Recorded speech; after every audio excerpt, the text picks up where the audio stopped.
10LS série 49.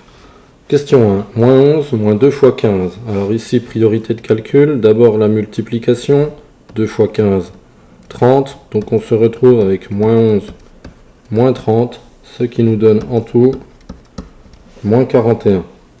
Question 2. Calcule la longueur d'un arc de cercle de rayon 4 cm et d'angle au centre 60 degrés en prenant pi environ 3. Alors, longueur de l'arc de cercle. On part de la formule du périmètre, donc 2 fois pi fois rayon, multiplié par l'angle au centre, divisé par 360. Si on remplace tout ça, ça nous donne 2 fois pi fois 4 fois 60 sur 360.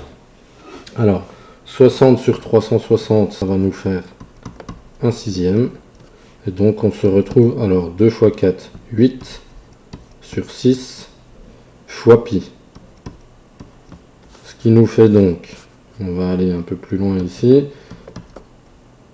4 tiers de pi. Si on arrondit avec pi égale environ 3, ça nous fait 4 fois 3 sur 3, et donc finalement 4 tout court.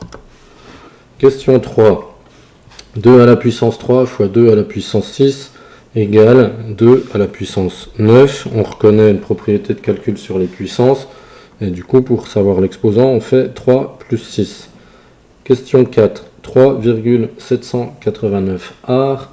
Combien ça nous fait de centimètres carrés? Alors, pour ça, on a besoin du tableau de conversion des unités. Donc, mètre carré, décimètre carré, centimètre carré. Et puis, à gauche, on va avoir le décamètre carré, ce qui correspond justement aux arts.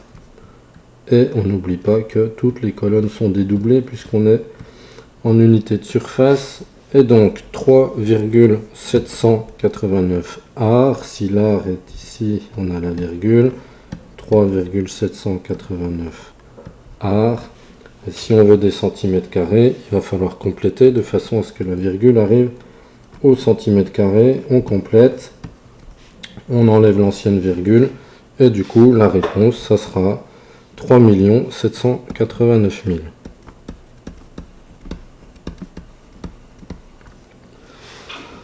Question 5. 45 mètres en kilomètres. Alors, bon, là, on sait que 1 km, c'est 1000 mètres. Donc, on va décaler la virgule de 3 rangs vers la gauche. Ça va nous faire 0,045. Au pire, on peut toujours refaire le tableau rapidement.